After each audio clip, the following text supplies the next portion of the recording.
नमस्कार, मैं हूं सौरभ शर्मा और आप सबका आज बहुत बहुत स्वागत है। 500 सालों के बाद वो शुभ घड़ी आज आई है, वो मंगल मुहूर्त आज आया है, वो ऐतिहासिक लम्हा आया है जिसका करोड़ों राम भक्तों को बेसब्री से इंतजार था। आज अयोध्या में 5 सदियों का सबसे बड़ा, अद्भुत, अद्वितीय और अलौकिक अनुष्ठान होने जा रहा है। आज रामनगरी में भगवान श्री राम के भव्य और दिव्य मंदिर का शुभारंभ होने जा रहा है। प्रधानमंत्री नरेंद्र मोदी अब से करीब 4 घंटे के बाद राम मंदिर के लिए भूमि पूजन करने के लिए अयोध्या पहुंचेंगे। इसलिए आज देश और दुनिया की नजरें रामनगरी पर टिकी हैं। हर एक जुबान पर बस एक ही नारा है, एक ही नाम है, जय श्री राम। अयोध्या धाम इस वक्त पूरी तरह राममय है। इंडिया टीवी पर इस अनुष्ठान की सबसे बड़ी कवरेज आप आज दिन भर देखेंगे। हम अयोध्या से जुड़ी हर खबर, हर तस्वीर लाइव टेलीकास्ट कर रहे हैं। 5 अगस्त यानी आज का दिन हर मायने में इतिहास के पन्नों में दर्ज होने जा रहा है। आपको बता दें, आज प्रधानमंत्री मोदी सबसे पहले हनुमानगढ़ी में पूजा करेंगे और उसके बाद वहां से वो जाएंगे रामलला के दर्शन करने के लिए। उससे पहले आप देखिए, मंदिर में सैनिटाइजेशन किया गया, वहां की तस्वीर इस वक्त आपको दिखाई दे रही है। हनुमानगढ़ी में स्वामी रामदेव ने भी आज पूजा की। इस वक्त स्वामी रामदेव अपना संदेश दे रहे हैं।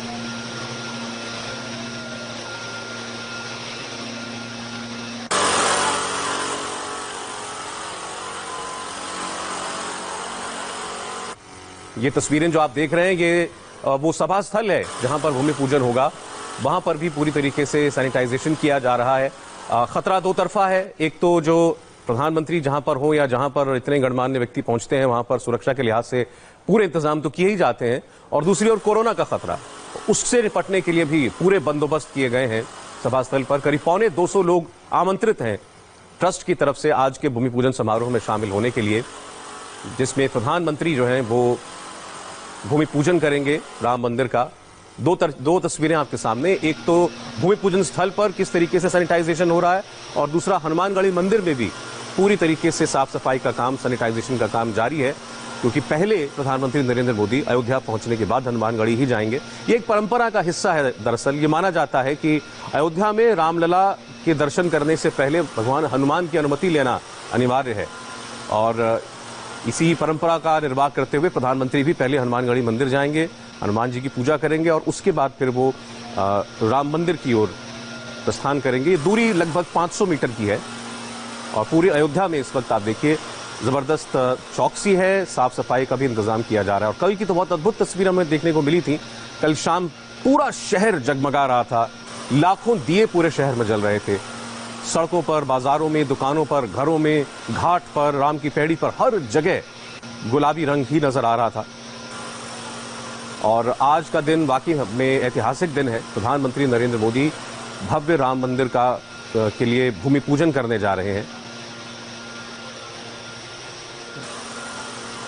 तो आइए आपको सीधे अब हम लेकर चलते हैं अयोध्या। मीनाक्षी जोशी हमारी साथी हमारे साथ अब जुड़ चुकी हैं। मीनाक्षी, बहुत बहुत स्वागत है आपका। आज आपको क्या कहूं, राम राम मीनाक्षी।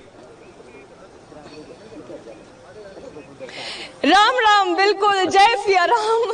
क्योंकि आज अयोध्या के कण कण में तो बस यही गूंज रहा है। और इस वक्त जहां पर मैं खड़ी हुई हूं, ये राम की पैड़ी है, ये कलकल बहती हुई सरयू नदी है, और यहाँ का जो दृश्य है वो अनुपम है, इतना मनोरम है कि मैं क्या कहूँ, शब्द नहीं है मेरे पास। स्वामी रामदेव जी मेरे साथ यहीं पर हैं। स्वामी जी, आज तो योग और आध्यात्म, धर्म, लगता है सब कुछ एक साथ इसी अयोध्या नगरी में देखने को मिल रहा है। सबका संगम हो रहा है। मर्यादा पुरुषोत्तम सियावर रामचंद्र की जय, पवन सुत हनुमान की जय। जय श्री राम के साथ हम आज राम राज्य और राम का मंदिर, जिसकी कल्पना सब भारतीयों के मन में सैकड़ों सैकड़ों हजारों वर्षों से हिलोरे ले रही थी, आज वो शुभ दिन है, वो शुभ घड़ी है। राम राज्य भी आएगा। अभी निर्माण, एक नए युग के निर्माण में हम प्रवेश कर रहे हैं। और मैं इस बात के साथ आज की शुरुआत करना चाहता हूं कि सबके अंतर मन में एक सहज संकल्प है कि राम वो अवतारी सत्ता हैं, वो परात्पर ब्रह्म हैं। यह हमारी आस्था और विश्वास है। लेकिन दूसरा यह भी सच है कि वो हमारे पूर्वज हैं। और वो हमारी तरह से इस धरती पर माँ कौशल्या के कोख से जन्मे थे। वो कौशल्या के भी राम हैं, वो अयोध्या के भी राम हैं, वो भीलनी के भी राम हैं, वो शबरी के भी राम हैं, वो अहिल्या के भी राम हैं, वो सबके राम हैं, आदिवासी वनवासियों के राम हैं। वो स्वामी रामदेव के भी राम है, वो मीनाक्षी के भी राम है। स्वामी जी, वो हिंदू के भी हैं, वो मुसलमान के भी राम हैं। क्योंकि आज हमारे मजहब भले ही अलग हो गए हो, लेकिन पूर्वज अलग नहीं हो सकते, हमारा डीएनए अलग नहीं हो सकता। लेकिन राम जैसा उदात्त चरित्र वो कैसे हमारे भीतर प्रकट हो, तो उसका उपाय है राम बचपन में गुरु वशिष्ठ और विश्वामित्र के गुरुकुल में पढ़ने गए थे। रामकृष्ण मेरा बचपन का नाम है। मैं भी बचपन में ही जब मैंने पढ़ा भगवान राम और कृष्ण का चरित्र कि वो संदीपनी ऋषि के पास गए थे श्री कृष्ण, और ये गुरु वशिष्ठ और विश्वामित्र के गुरुकुल में गए थे, तो मैं भी गुरुकुल में जाऊंगा। तो मुझे लगता है गुरुकुलीय परंपरा की पुनः प्रतिष्ठा की आवश्यकता है। मैं कुछ 5-7 बड़ी बातें कह करके आज की बात शुरुआत करना चाहता हूं। योग तो हमें करना ही है, क्योंकि मर्यादा पुरुषोत्तम श्री राम खुद गुरु वशिष्ठ और विश्वामित्र के आश्रम में योग करते थे, प्राणायाम करते थे, ध्यान करते थे, और योग विद्या के साथ धनुर्विद्या, सब वेद विद्याओं में निष्णात थे। तो राम जैसा चरित्र बनाने के लिए, राम जैसी मर्यादाओं में जीने के लिए, राम जो हमारे संस्कृति के सबसे बड़े शिखर पुरुष हैं, वैसा चरित्र पाने के लिए एक तो हमें वापस जो 1835 में मैकाले इसे देश की शिक्षा व्यवस्था को ध्वस्त कर गया था, उसने इंडियन एजुकेशन एक्ट के नाम पर भारत की आध्यात्मिक शिक्षा परंपरा को नष्ट करके एक गुलामी की मानसिकता वाली शिक्षा यहां पर हमें दे दी थी। तो हमें अब उससे उभरने की जरूरत है। सांस्कृतिक अतिक्रमण हुआ इस देश में, राजनीतिक अतिक्रमण हुआ, आर्थिक अतिक्रमण हुआ, शिक्षा के क्षेत्र में बहुत बड़ा अतिक्रमण हुआ। आज स्वामी रामदेव जो कुछ हैं वो गुरुकुलीय शिक्षा से। तो मेरा मन करता है कि मैं एक बहुत बड़ा गुरुकुल अयोध्या में बनाऊं। जैसे गुरुकुल में मर्यादा पुरुषोत्तम श्री राम पढ़े थे गुरु वशिष्ठ और विश्वामित्र के पास, तो गुरु वशिष्ठ और विश्वामित्र की परंपरा वाले गुरु और आचार्यों के सानिध्य में दोबारा से वैदिक शिक्षा, वेद, दर्शन, उपनिषद, माने आयुर्वेद से लेकर के धनुर्वेद से लेकर के शस्त्र शास्त्रों की शिक्षा यहां विद्यार्थी पुनः पाए। अयोध्या की धरती पर राम मंदिर के साथ मैंने कहा एक नए इतिहास का सृजन होगा अयोध्या से पूरे राष्ट्र में। तो वैसा गुरुकुल मैं यहां पर बनाऊं और फिर राम जैसे चरित्र यहां पर तैयार करो। तो ये काम एक तो मैं करना चाहता हूं यहां पर। ये मेरी आहुति।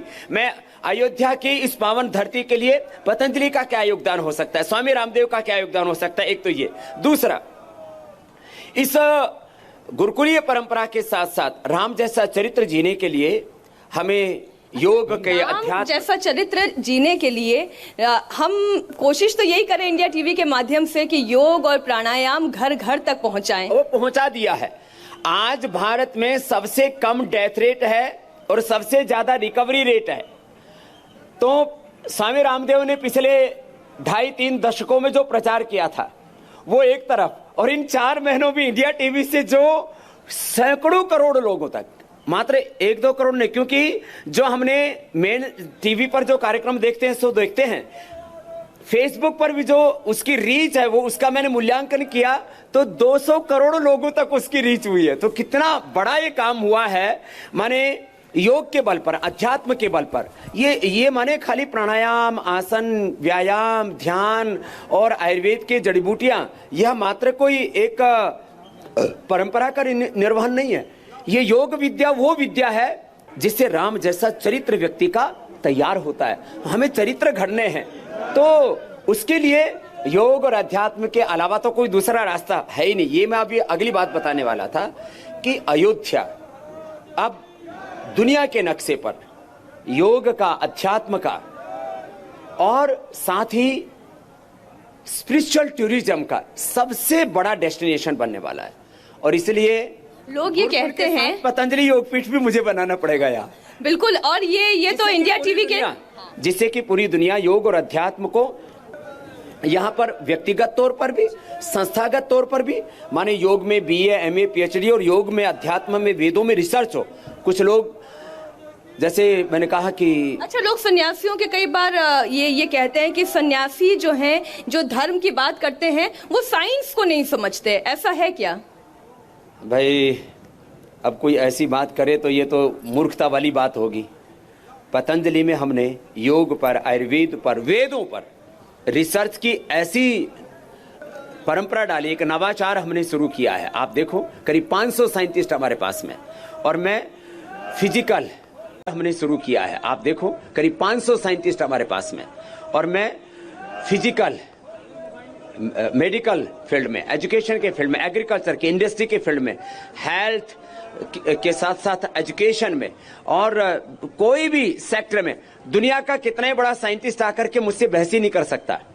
मैं जो जी रहा हूं, और मैं साइंटिफिक टेम्परामेंट से इधर उधर हिलता नहीं हूं। मैं कहता हूं मैं साइंटिफिक योग की बात करता हूं, मैं ऑथेंटिक योग की बात करता हूं, और उसके बावजूद भी कोई ये कहे कि जो भगवे कपड़े वाले हैं इनको साइंस नहीं आता है। अरे हमने भगवा कपड़ा या ये पीताम्बर, ये जो हमारे प्रतीक हैं संस्कृति के, ये इसलिए पहने हुए हैं कि ये हमारी मूल प्रकृति है, ये हमारी मूल संस्कृति है। अब कुछ लोगों ने तो यहाँ ये भी आपत्ति की, आज तो आपने भी हरा हरा पहना हुआ है कि ये हरे वस्त्र क्यों पहने रहे। अरे हम तो प्रकृति के उपासक रहे हैं, तो किसी भी तरह से हमने कभी भी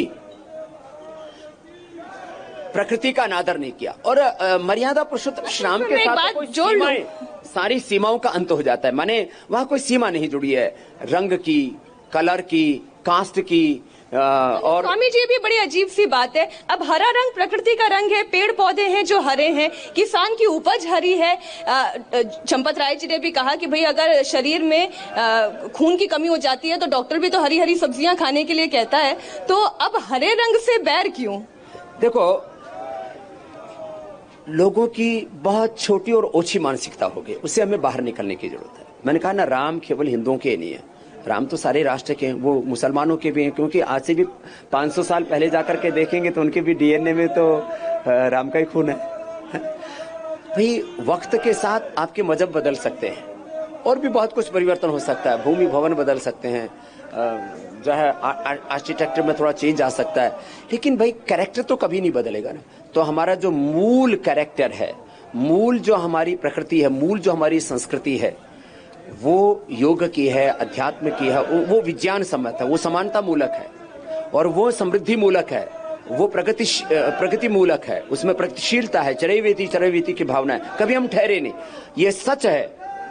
देखो, जो मैंने पहली दो बातें कही कि जो है गुरुकुल और दूसरा पतंजलि योगपीठ, वो तो हम यहाँ बनाएंगे, और पूरी दुनिया क्योंकि यहाँ से सीख करके जाएगी कि राम के देश की संस्कृति क्या है। लेकिन इसके साथ साथ अगली बात यह भी मैं बता देना चाहता हूं कि भारतीय संस्कृति पर बहुत तरह के लानत लोग लगाते हैं कि ये प्रगतिवादी नहीं है। मैं एक बात कहना चाहता हूं मीनाक्षी जी, इंडिया टीवी के माध्यम से, क्योंकि पूरा इंडिया, भारत इंडिया टीवी देखता है सुबह सुबह, और ये पिछले अब 4 महीनों से टॉप टीआरपी प्रोग्राम भी है, और इसमें किसी भी तरह की कोई फेक न्यूज नहीं है, इसमें कोई प्रोपेगेंडा नहीं है, इसमें कोई शोर शराबा नहीं है, वो सच है। रिसर्च बेस्ड बात हम करते हैं, रिसर्च के साथ, हकीकत के साथ हम बात करते हैं। अगली बात ये कहना चाह रहा था मैं, उपलब्ध दुनिया की संस्कृतियों में, ये बहुत बड़ी बात कह रहा हूं मीनाक्षी जी, उपलब्ध दुनिया की संस्कृतियों में, उपलब्ध दुनिया की भाषाओं में सबसे बड़ा भाषा विज्ञान, माने महर्षि पाणिनि के अष्टाध्यायी अयोन से लेकर के और विद्या राधा चेदंगुड़ा, सबसे बड़ा भाषा विज्ञान हमारे भारत का है। और ये बात मैं कह रहा था तो हमारे संत परंपरा के गौरव पुरुष, हमारे जोना पीठाधीश्वर आचार्य महामंडलेश्वर, हमारे जोना अखाड़ा के पूज्य स्वामी अवधेशानंद महाराज जी भी आगे, महाराज से आपको भी प्रणाम है। और हम लोग खड़ाऊ पहनते हैं, पूज्य हमारे चिदानंद मुनि जी महाराज जी, महाराज जी अब तो आप भी एक घूंघट हटा लो। यहाँ सब सुरक्षित हैं क्योंकि सब योग करते हैं। पूज्य स्वामी चिदानंद जी महाराज जी हमारे परमार्थ निकेतन से, हमारे जोना अखाड़ा के आचार्य महामंडलेश्वर पूज्य स्वामी अवधेशानंद जी महाराज जी, इनकी उपस्थिति में मैं बात कर रहा था। दुनिया का सबसे पुराना भाषा विज्ञान अयुन रिली के योंग अयो शावर्ट लन यमंगणनम जबे घड़दस जब घड़दस कप चटत चटत कप शशर हल वृद्धि राधे चदिंगुण एको गुण वृद्धि न धातुलो पार धातु कीत दिवेटा मलोनंतर संयोग मुखनास का वचनो नासिका तुल्या से प्रयत्न सन ना जलु दे दचन प्रज्ञा मत्सुमात श्री निपात एका जनांग। कुछ लोग सोचेंगे आज बाबा रामदेव को क्या हो गया, कपाल भाती करते करते भांति भांति की बातें करने लग गए। ये हमारी अष्टाध्यायी है जिसमें 4000 सूत्र है और ये सैकड़ों हजारों विद्यार्थी हमने तैयार कर दिए हैं जो राम मर्यादा पुरुषोत्तम श्याम की तरह हमारे गुरुकुल में पढ़ रहे हैं। माने सबसे पुराना भाषा विज्ञान, 4000 अष्टाध्यायी के सूत्र, 2000 धातुएं, फिर उसके पंचोपनिषद और 4 वेद, ये हमारे बच्चे पढ़ रहे हैं। और मैं कह रहा हूं सबसे पुराना भाषा विज्ञान, सबसे पुराना चिकित्सा विज्ञान। मैं कहता हूं मैं इस्लाम का, मैं ईसाइयत का किसी का आलोचक नहीं हूं, लेकिन भारत की संस्कृति से बड़ी संस्कृति मुझे कोई बता दो। मैं एक बहुत बड़ी बात कह रहा हूं आज अयोध्या की धरती से, मर्यादम पुरुषोत्तम भगवान श्री राम की कसम खा करके और इस धरती की मिट्टी को अपने माथे से लगा करके मैं ये बात कह रहा हूं कि दुनिया की उपलब्ध संस्कृतियों में भारत की संस्कृति से, माने दार्शनिक रूप से, वैज्ञानिक रूप से, व्यवहारिक रूप से, भाषा विज्ञान, चिकित्सा विज्ञान और साथ साथ में यदि उसको तंत्र की बात करें तो वो फैमिली सिस्टम हो, सोशल सिस्टम हो, इकोनॉमिक सिस्टम हो, पॉलिटिकल सिस्टम हो और स्पिरिचुअल सिस्टम हो, रिलीजियस सिस्टम हो, भारत से बड़ा कोई तंत्र हो तो मैं आज ही इस हिंदू सनातन धर्म का परित्याग करके उस जीवन पद्धति को, उस जो है सांप्रदायिक परंपरा को अडॉप्ट करने के लिए स्वीकार हूं। लेकिन कोई बताए तो सही लोग, इसलिए मैं इस बात को कहता हूं, कुछ लोग हमारी सांस्कृतिक विरासत के ऊपर भी सियासत करते हैं। आज हमें समझने की जरूरत है कि हम उस देश इसी पर हम बात करेंगे क्योंकि राजनीतिक विरासत पर सियासत, अब सियासत किस बात की, 365 दिन तो सियासत हम करते ही हैं, बात करते हैं, न्यूज तो होती है। विरासत पर सियासत नहीं होनी चाहिए। सांस्कृतिक विरासत पर बिल्कुल आप सही कह रहे हैं कि राम मंदिर के नाम पर कोई सियासत अब होनी नहीं चाहिए। अब कोई जगह बाकी रह गई है क्या राम के नाम पर फिर भी सियासत हो? यहाँ सियासत नहीं, आध्यात्मिक अंतःकरण का निर्माण हो। ये जितने उद्यम और पुरुषार्थ किए जा रहे हैं भिन्न भिन्न संगठनों के द्वारा, भारत का आध्यात्मिक अंतःकरण बने। आप जानती हैं कि पूरे संसार ने योग को स्वीकार किया है। इस कोरोना काल में हमारी औषधियां गई हैं, वे आयुर्वेदिक औषधियां हों अथवा वो एलोपैथी औषधियां हों, पूरे संसार में भारत का विचार गया है। पूरे संसार में भारत की आहार और विहार विचार जीवन की पद्धति को स्वीकार किया जा रहा है। तो हम सियासत कर रहे हैं कि पूरे विश्व को आध्यात्मिक बना रहे हैं। हम पूरे विश्व को एक कल्याणकारी दिशा में लेकर जा रहे हैं। चूंकि संसार की आद्यतन अत्यंत प्राचीन कोई संस्कृति है तो भारत की संस्कृति है। अच्छा, ये तो भारत में जिस तरीके से राम मंदिर का संघर्ष चला और आज राम मंदिर बन रहा है, ये तो संकल्प शक्ति भी है जो प्रधानमंत्री नरेंद्र मोदी ने दिखाई। क्या आप इसे इस तरह से देखते हैं? प्रधानमंत्री की राजनीतिक इच्छा शक्ति का परिणाम तो दिखाई दे रहा है। चूंकि पूरा देश जब एक हुआ, पूरे संत समाज ने जब हुंकार भरी, 1,74,000 लोग यहाँ मारे गए अयोध्या में 528 से लेके और अब तक, तो ये न्यायालय को भी लगा कि एक बहुसंख्यक समाज को उसके अधिकार उन्हें दिए जाएं। ये टाइटल सूट था, कुछ और भीख नहीं मांग रहे थे, ये कोई याचना नहीं थी। किसी के घर को तोड़ के आपने घर बनाया था। हमने कहा हमारे साक्ष्य लीजिए, देखिए धरती की खुदाई की गई, ऐसे ही नहीं दिया है। ये टाइटल सूट को हमको ऐसे उधार में नहीं मिल गया है, हमको भिक्षा में नहीं मिला है सन्यासियों को, हमें को खैरात नहीं मिली, उधार में नहीं मिला है, खैरात नहीं मिली है।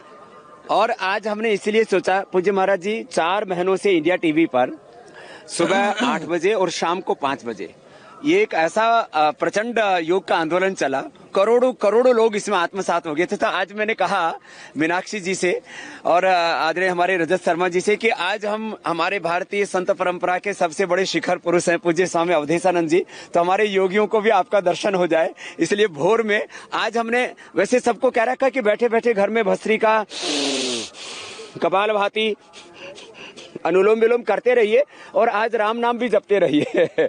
जो है प्रणव का जप, ओंकार का जप, राम नाम का जप, प्राणायाम का तप करके इस देश की दिव्यता उभर रही है, निखर रही है। और मैंने कहा यही राम मंदिर से एक नए राष्ट्र के सृजन का एक अनुष्ठान प्रारंभ हो रहा है। और जो आपने मोदी जी के संदर्भ में कहा, वो राष्ट्र भक्त तो है ही, वो साथ में राम भक्त हैं। वो राष्ट्रनिष्ठ होने के साथ साथ में वो धर्मनिष्ठ हैं। उनकी संस्कृति में निष्ठा है, भारत भारतीयता में निष्ठा है। और भारत का पहला प्रधानमंत्री महाराज जी, अभी मैं हनुमान गढ़ी में अभी दर्शन करके आया भोर में ही, हनुमान जी के तो लोग बोल रहे थे पहली बार भारत का कोई प्रधानमंत्री है जो हनुमान गढ़ी में हनुमान जी के दर्शन करने आ रहा है। लोगों ने जो है, जानकारी तो मुझे भी नहीं थी और ये बड़ी मतलब क्या बोलूं, एक बहुत बड़ा बौद्धिक दिवालियापन, एक सांस्कृतिक दिवालियापन इस देश में आ गया था कि अपने आप को सेक्युलर कहने का मतलब है हिंदुओं का अनादर करो, तिरस्कार करो। तो आज से एक नए युग का सूत्रपात हो रहा है कि हिंदू भी अपने आप को गौरव से कह सकता है। हम गर्व से कहो कि हम हिंदू हैं, हम ऋषियों की संतान हैं, हम रामकृष्ण के वंशज हैं, हम ऋषियों के वंशज हैं। और उन ऋषियों के ऋषित्व को, उनके देवत्व को, उनकी दैवी संपद को, उनकी सात्विकता को आज भी हम जीने वाले लोग हैं। यही तो मैं कह रहा हूं कि राम मंदिर के साथ साथ इस राष्ट्र के चरित्र रूपी मंदिर का भी निर्माण होगा और इसमें सब प्रकार की दिव्यता भव्यता आएगी। ये है इस राम मंदिर का मात्र कोई ये शिलाएं नहीं रखी जाए, ये इस देश की आधारशिला रखी जा रही है। इन शिलाओं के साथ साथ देश की आधारशिला, सांस्कृतिक जो हमारी विरासत हमने पाई थी उसको हम आगे बढ़ा रहे हैं। ये जो सांस्कृतिक आधारशिला की हम जब चर्चा कर रहे हैं तो योग से आएगी, अध्यात्म की जानकारी से आएगी, कैसे आएगी? क्योंकि कई लोग कहते हैं कि धर्म का अर्थ तो ये है कि हम कर्मकांड करने लगे। कर्मकांड लोग करना नहीं चाहते, बहुत से ऐसे हैं तो नास्तिक है, वो तो राम के नाम को नहीं जानते। तो ये सांस्कृतिक विरासत की स्थापना कैसे होगी? भारत का सौभाग्य है कि भारत के पास इतने प्यारे शास्त्र हैं, ऐसे शास्त्र जिन्होंने सर्वे भवन्तु सुखिनः का मंत्र दिया है। मैं तो पूरे विश्व में जाता हूं, कहीं नहीं देखा मैंने व्हाट फॉर मी, उसकी चर्चा होती है। और दूसरी बात होती है कि कहीं चले जाओ, किसी धर्म में चले जाओ, किसी आक्षेप नहीं है, लेकिन उन सब में केवल एक ही बात होती है, मेरे लिए क्या, या मैं हूं तो सब है, मैं नहीं हूं तो कुछ भी नहीं है। भारत एक ऐसी संस्कृति है जो कहता है सर्वे भवन्तु सुखिनः। आज उसी की आधारशिला रखी जा रही है कि मानव मानव एक समान, सबके भीतर है भगवान। यही तो भारत है, यही भारत है जो जानता है कोई ऊंच नहीं, कोई नीच नहीं, छोटा नहीं, कोई बड़ा नहीं। भगवान श्री राम ने यही तो किया। केवट था तो उसको गले लगा लिया, शबरी था तो उसके बेर खा लिए, झूठे बेर खा लिए। Can you believe it? अपने घर के लोग के भाई झूठा है, लेकिन भगवान ने तो शबरी के बेर जाकर ये जो दीवारें तोड़ी, ये जो दरारें भरी, ये जो दिलों को जोड़ा, सदियों से जो टूटती आ रही थी, सदियों से जो जुड़ने का प्रयास में लोग जुड़ना चाहते थे लेकिन जोड़ नहीं पाया, उसको जोड़ा भगवान श्री राम ने। तो उन्होंने सेतु बंधन किया। आपने इतनी अच्छी बात बोली, सर्वे भवन्तु सुखिनः, सर्वे सन्तु निरामया, सर्वे पश्यन्तु मा कश्चित् दुःख भाग भवेत्। बिल्कुल संस्कृत सीख गई हो योग कर। चलिए, अच्छी बात है, बहुत अच्छा पढ़ रही थी आप कल। तो मीनाक्षी महाराज जी पिछले 4 महीनों में से मतलब 4-5 दिन मतलब इसने अपने प्रोफेशन के अलावा कि योग जो है मेरी सेवा है। एंकर तो बहुत हमारे अच्छे सब अच्छे एंकर हैं, वो भी सब योग कर रहे हैं, ऐसी बात नहीं है। लेकिन इसने अपने एंकरिंग के साथ योग को इतना अडॉप्ट कर लिया कि मुझे लगता है ये बुढ़ी नहीं होगी। देखिए, जब हम बात कर रहे हैं कि राम के चरित्र से हमें केवल सुनना नहीं है, केवल समझना नहीं है, बल्कि उसे अपने जीवन में अनुसरण करना है। अपना हो राम जैसा जीना भी है, उसका अनुकरण करना है। कोई भारत के किसी व्यक्ति को देखे तो उसमें राम दिखाई दे। हाँ? चंदन है इस देश की माटी, तपोभूमि हर ग्राम है, हर बाला देवी की प्रतिमा, बच्चा बच्चा राम है, बच्चा बच्चा राम है। तो राम और सीता जैसा पवित्र चरित्र सब में दिखे, ऐसा में भारत बनाना है। अब हम कहते हैं जय श्री राम और मुंह में गुटखा ले रखे और पता लगा शाम होते हुए जाके ठेके पे खड़े हो गए, तो हमें जो है सिगरेट फूंक कर अपने फेफड़े जला रहे हैं, फिर कह रहे हैं कि भैया राम का नाम तो जपा, लेकिन हम बीमार क्यों पड़ गए? इसलिए हमें राम का चरित्र जीना है। ये देश रोग मुक्त हो, ये देश नशा मुक्त हो, ये देश गरीबी से मुक्त हो, अभाव से मुक्त हो, सब प्रकार के दुर्भाग्य से मुक्त हो, सब प्रकार का सौभाग्य यहाँ पर जगे। तो राम राज्य का मतलब जो है ये एक कोई एक मंदिर विशेष ही मात्र नहीं है। ये तो हमारा गौरव स्वाभिमान इस धरती का कितना बड़ा सौभाग्य है कि अयोध्या की धरती पर इस युग के, इस धरती के, इस पूरे अस्तित्व के सबसे बड़े एक अवतारी पुरुष ने, एक परात पर ब्रह्म ने यहाँ पर जन्म लिया।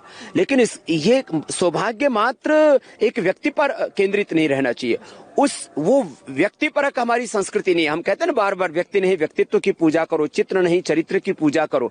तो हम सब राम के चरित्र को जी, ऐसा नहीं कि राम तो भगवान थे जी, वैसा हम कैसे हो सकते हैं। अरे वो भगवान थे तो उनके सेवक तो बन जाओ, उनके अनुचर तो बन जाओ, उनके अनुगामी तो बन जाओ। इसलिए हमारे नाम राम के नाम पर रखते हैं। मेरा नाम मेरी माँ ने बचपन में रामकृष्ण रखा। आपका तो नाम राम कृष्ण है और इनका अवधेश, अवधेश का मतलब भी राम ही होता, अवध के ईश है। तो इनका भी नाम राम से है, मेरा भी नाम राम से है। कहीं ना कहीं राम कृष्ण और ऋषियों की परंपरा, उनकी संस्कृति हमारे नामों में, हमारे गोत्रों में, हमारे कुलों में, वंशों में हमारी ये प्राचीन सांस्कृतिक विरासत, और इसी को हमें जीना है।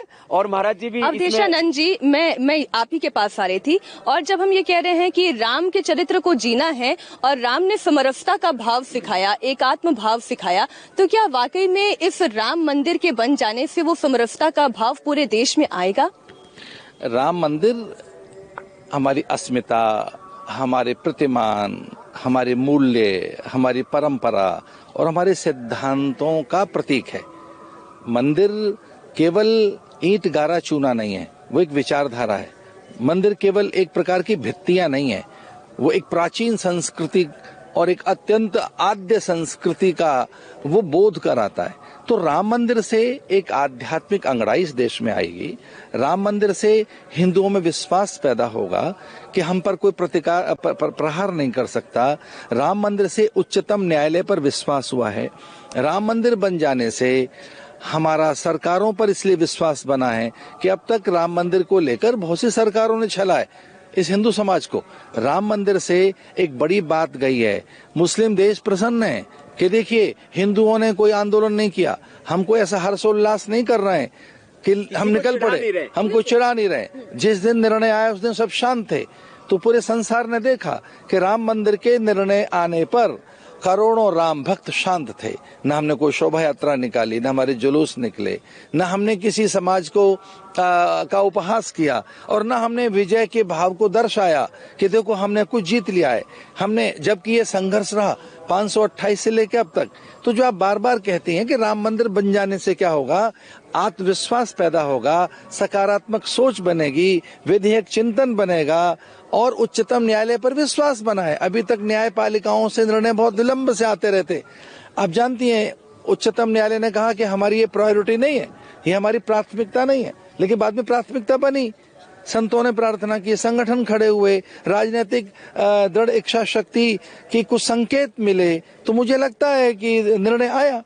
तो ये राम मंदिर जो है हमारी संस्कृति का उच्चतम प्रतिमान है। अच्छा, एक सवाल और, जो लोग आलोचक भी हैं वो ये कहते हैं कि ऐसा समय है, हमें देश की इकोनॉमी के बारे में सोचना चाहिए, हमें ये सोचना चाहिए कि रोजगार का किस तरीके से सृजन हो।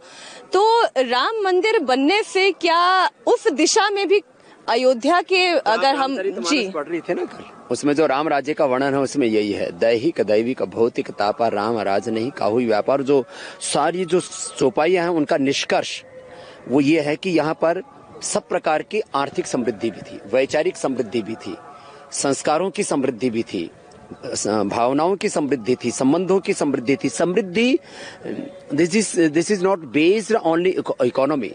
Economic prosperity is very important, ये बहुत जरूरी है, लेकिन उसके साथ साथ सब प्रकार की समृद्धि, सब प्रकार का वैभव, इसी को तो परम वैभव कहते हैं, परम वैभव।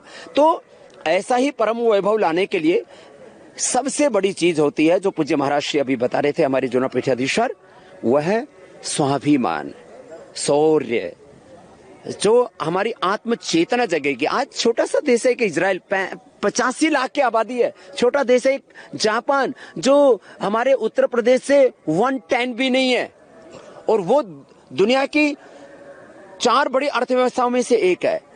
आज इजराइल जो है महाराज जी 85 लाख की तो वो आबादी वाला देश, जो सारे अपने एक तरह से दुश्मन देशों के बीच में स्वाभिमान के साथ में खड़ा हुआ है। लेकिन पूरे वर्ल्ड की इकोनॉमी को कौन प्रभावित करते हैं? ज्यूइश लोग। क्या है उनके भीतर? एक शौर्य, एक स्वाभिमान। एक स्वामी रामदेव एक अनपढ़ माँ बाप के घर में पैदा होकर के, एक सरकारी स्कूल में पढ़ करके, गुरुकुल में पढ़ करके दुनिया का सबसे बड़ा स्वदेशी ब्रांड बनाया। किस विचार ने बनाया? तो जैसा होगा विचार वैसा होगा हमारा संसार, और वैसी होगी हमारे देश में समृद्धि। विचार सबसे बड़ी हमारी विरासत है, ये सबसे बड़ी समृद्धि है। तो ये एक विचार है, ये राम जो मंदिर है एक विचार है, एक आंदोलन है, एक स्वाभिमान है, एक शौर्य है, एक पराक्रम है, एक अपनी निजता के ऊपर एक गौरव है। तो ये जब जगेगा जन जन में, तो ये भारत दुनिया में ऐसे उभर करके आएगा कि ये चाइना, ये यूरोप, ये अमेरिका, ये यूके, ये सब भारत के पीछे खड़े होंगे। और भारत उनको डोमिनेट नहीं करेगा। भारत तो चलता ही है। कभी आज तक भारत ने किसी पर आक्रमण नहीं किया, कभी किसी को सताया नहीं, अपने पड़ोसियों को भी हमेशा प्रेम दिया। वो अलग बात है कि पाकिस्तान और चीन का अलग अलग स्वरूप हमने देखा। बटोरने की संस्कृति नहीं, बांटने की संस्कृति। देखो पूरी दुनिया में, मैं एक बात और कह देता हूँ प्रसंग के साथ, यूरोप आगे बढ़ा है या यूके आगे बढ़ा है तो दुनिया के करीब 150 देशों को लूटा है। सीधी सी बात कह रहा हूँ, लूटा है महाराज जी। 150 देशों में जो उन्होंने अपने जो है पॉलिटिकल कॉलोनाइजेशन किया, तो और उनको नाम दे दिया महाराज जी कॉमनवेल्थ। हम तो कहते हैं सभी भूमि भगवान की, ईशावास्यम इदम सर्वम। वो लूट करके बड़े बने। आज जो है कुछ इस्लाम के लोग आगे बढ़े, तो पहले तो महाराज जी उन्होंने भी लूट खसोट खूब की मुगल बादशाहों ने, और फिर उसके बाद उनको तेल मिल गया तो फिर थोड़े और आगे बढ़ गए। भारत ने पूरी दुनिया में किसी को लूटा नहीं, बटोरा नहीं, बांटा है। बटोरने की नीति होनी भी नहीं चाहिए, क्योंकि हम सभी को, पूरे देश को, पूरे विश्व को एक ही मानकर चलते हैं। एक बार फिर से मैं, सेवक कैसा होना चाहिए, क्योंकि प्रधानमंत्री अपने आप को कहते हैं कि वो प्रधानमंत्री नहीं है बल्कि वो प्रधान सेवक हैं। ऐसे में प्रधान सेवक क्या वाकई में जैसा होना चाहिए वैसे प्रधानमंत्री नरेंद्र मोदी हैं? आपको क्या लगता है महाराज जी, प्रधान सेवक जैसा होना चाहिए, क्या वो प्रधानमंत्री मोदी हैं? भारतीय संस्कृति का विचार, उसका चरित्र चिंतन, उसकी सकल जो परंपराओं का निर्वहन है, वो माननीय प्रधानमंत्री जी के द्वारा हो रहा है। तो एक कोई उनमें अगर देखना चाहे तो एक सच्चा उपासक दिखाई देता है, उनमें एक अद्भुत प्रशासक दिखाई देता है, वो एक विलक्षण शासक हैं। तो ऐसा कोई एक समन्वय किसी में दिखाई देता है तो हमारे माननीय प्रधानमंत्री जी हैं। उन्होंने, वो हनुमानगढ़ी पहुंच रहे हैं, वो जब बनारस के घाट पर होते हैं तो गंगा की आरती करते हैं। पीछे मुझे महाराज जी आपको रोकना पड़ रहा है। बहुत ही एक्सक्लूसिव तस्वीरें इंडिया टीवी के टेलीविजन स्क्रीन पर इस वक्त आप देख रहे हैं। ये पहली तस्वीर आप देख रहे हैं उस जगह से जहां पर श्री राम लला विराजमान है। अद्भुत छवि ये है, और आप ये समझ सकते हैं कि जब हम श्री राम लला के दर्शन करने के लिए, लक्ष्मण भरत शत्रुघ्न के दर्शन करने के लिए अंदर जाते थे, तो उस वक्त हम फोन तक नहीं ले जा सकते थे, लेकिन आज वहां तक कैमरे की नजर पहुंची है और वो अद्भुत तस्वीर इस वक्त आप देख रहे हैं। ये अपने आप में एक सौभाग्य की बात है, क्योंकि कोरोना का ये संक्रमण काल, जब इस वक्त लोग अयोध्या नगरी नहीं आ सकते हैं, इस ऐतिहासिक पल को अपने आंखों के सामने चरितार्थ होते नहीं देख पा रहे हैं, लेकिन वो अब टेलीविजन स्क्रीन के जरिए, इंडिया टीवी के जरिए वो तमाम तस्वीरें देख सकते हैं। और स्वामी जी, ये इंतजार तो 500 वर्षों से चल रहा था। ये फोन बाहर रख के जाना पड़ता था, मन करता था कि हम जो है देख ले, फोटो खींच ले, दर्शन करते हुए अपनी तस्वीर खिंचवा ले। ये संभव नहीं था, आज वो सब संभव हो रहा है। जिन्होंने सबको आश्रय दिया, वो भगवान टेंट में थे, उनको ये एक बहुत बड़े दिल को पीड़ा होती थी।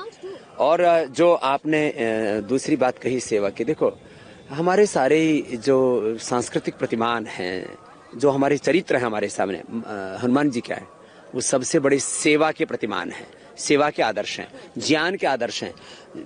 जो है वाल्मीकि रामायण में जो चरित्र है हनुमान जी का, उनसे बड़ा कोई ज्ञानी नहीं, उनसे बड़ा कोई सेवक नहीं। तो ज्ञान योग, कर्म योग, भक्ति योग के वो समन्वय है, संगम है। ऐसे ही माने जितने भी जीवन की दिव्यता, उदात्त चरित्र हो सकते हैं, उन सबको जिया है हनुमान जी ने, उन सबको जिया है मर्यादा पुरुषोत्तम श्याम ने। इसलिए हमने कहा हम मात्र प्रतिमा पूजा की नहीं है, जो हमारे इन प्रतिमानों में जो चरित्र है हम उसके उपासक हैं। और मैं आज सब इंडिया टीवी के माध्यम से, क्योंकि हमारा ये 38 मिनट का एक्सक्लूसिव प्रोग्राम होता है, तो आज हमने ये अध्यात्म योग राम योग हमने चलाया है। अयोध्या का योग और एक नए युग का संयोग जो आज जुड़ा हुआ है वो हमने चलाया। और बस मैं अंत में यही कहूंगा सबसे, आप सब योग के, अध्यात्म के, अपनी सांस्कृतिक विरासत के इस मार्ग पर चलते हुए इसको जीते हुए आप भी अपने भीतर मर्यादा पुरुषोत्तम श्री राम जैसी मर्यादाएं, माता सीता जैसा सतीत्व, उन जीवन में तो अग्नि परीक्षाएं होंगी, वो भगवान राम को भी देनी पड़ी थी, माता सीता को भी देनी पड़ी थी, इसलिए वो रामदेव को भी ये सारी परीक्षाएं देनी पड़ेंगी। वो स्वामी अवधेशानंद जी को, पूज्य स्वामी चिदानंद जी को, मीनाक्षी जी को, जो भी मानव मात्र को संकटों के बीच में संघर्ष करना होगा और उनके बीच में हमें जीवन के नए सोपान चढ़ने पड़ेंगे। तो मेरी सबके लिए यही शुभकामनाएं कि आज के इस सौभाग्य को पूरे हृदय से जिए, और जो यहाँ नहीं आ पा रहे अपने घरों में ही घी के दिए जलाएं, तेल के दिए जलाएं। और भाई किसी के घर में कह रहे हैं कि जी घी और तेल ही नहीं है, तो अपने अंतर्दीप जलाएं। हाँ, कितनी सुंदर बात है। और तभी तुलसीदास जी ये कहते हैं कि तुलसी भरोसे राम के निर्भय होकर सोए, अनहोनी होनी नहीं, होनी हो सो होए। बहुत बहुत धन्यवाद स्वामी जी आपका, अवधेशानंद जी आपका, चिदानंद जी आपका हमारे साथ जुड़ने के लिए इस पूरी चर्चा। पुरुषोत्तम श्री रामचंद्र की जय। जय श्री राम, भारत माता की जय। तो आप सौरभ देख रहे थे कि तीन महापुरुष हमारे साथ जुड़े। स्वामी रामदेव थे, स्वामी अवधेशानंद जी महाराज।